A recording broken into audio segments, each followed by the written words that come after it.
សូមចម្រើនពរដល់ញាតិញោមជាពុទ្ធបរិស័ទនិងពុកម៉ែបងប្អូនទាំងឡាយផងនេះគឺជាទិដ្ឋភាពដែលចាប់តាមដងផ្លូវនៃខាងជើងភូមិរណ្ដេងដើម្បីចំពោះទៅសុកតប៉ាឬក៏តណៃឡាប់ហើយក៏ចំពោះទៅដល់ភូមិកងរោហើយគោលដៅនេះគឺចំពោះទៅដល់ភាសាជ្រួយនៅខាងមុខទៀតក៏ប៉ុន្តែបើសិនតែវីដេអូនេះចាញ់ទៅហើយមានចន្លោះខុសឆ្គងយ៉ាងណាក្តីសូមធ្វើការខន្តីអភ័យទោសដល់អាត្មាភាពផងតែបើសិនតែវីដេអូនេះពេញចិត្តដល់ញាតិញោមដែលទស្សនារួចហើយក៏សូមជួយ Subscribe និង Like ផងគ្មានអ្វីក្រៅពីសូមការ Subscribe ទេសូមញាតិញោមនឹងការទស្សនាដោយលំអភ្នែកតាមដងផ្លូវទិដ្ឋភាពកាលពី20ឆ្នាំមុនមិនបានប៉ុណ្ណេះទេតែឥឡូវនេះហាក់បីដូចជាមានក្រាកាស៊ូនិងថ្នល់ក្រហមផងនេះគឺជាគោលដៅមួយដែលកំពុងតែធ្វើដំណើរតាមដងផ្លូវនេះហើយក៏ចំពោះទៅដល់ភាសាជ្រួយនៅខាងមុខប៉ុន្តែដើមឡើយភាសាជ្រួយនេះគឺឈ្មោះដើមរបស់ស្រីស្នំនេះគឺកើតក្រោយភាសាជ្រួយគឺជាភាសាដែលកើតមុនគេអ្នកពីឆ្ងាយគេហៅថាភាសាជ្រួយឬក៏អ្នកនៅក្បែរនោះក៏អាចនៅចាំឈ្មោះហៅថាភាសាជ្រួយដែរប៉ុន្តែអាត្មានិយាយទៅមានការខុសឆ្គងយ៉ាងណាព្រោះអាត្មាមិនមែនជាអ្នកនៅឆ្ងាយពីស្រុកនេះដែរក៏ប៉ុន្តែឮតាមពាក្យចាស់បុរាណគាត់ក៏តែងហៅថាភាសាជ្រួយដែរ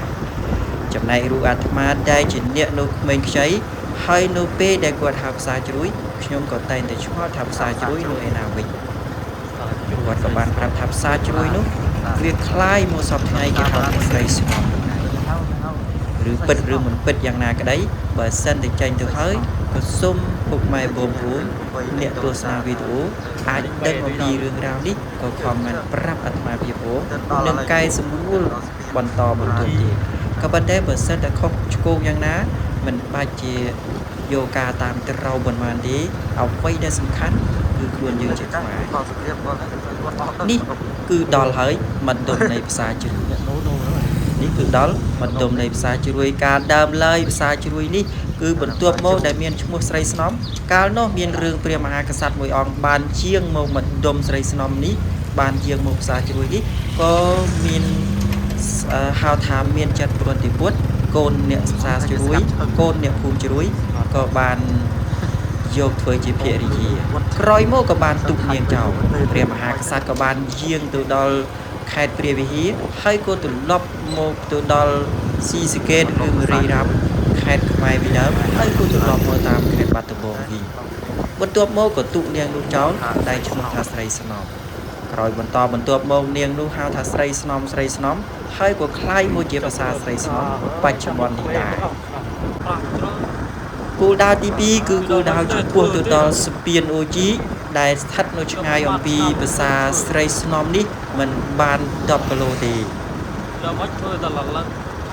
ម្បីទៅមើលទិដ្ឋភាពដែលបងប្អូនយើងគាត់បានយកឯកប្រយោគមួយមកទម្លាក់យ៉ាង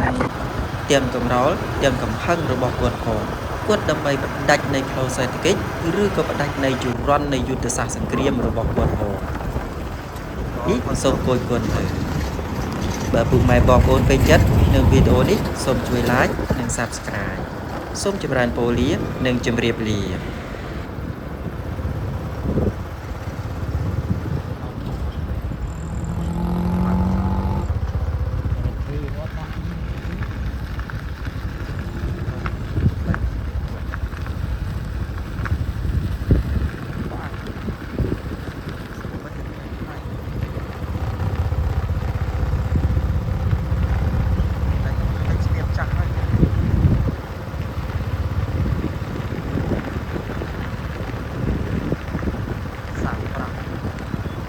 เลยดูใจมุกจัดมอง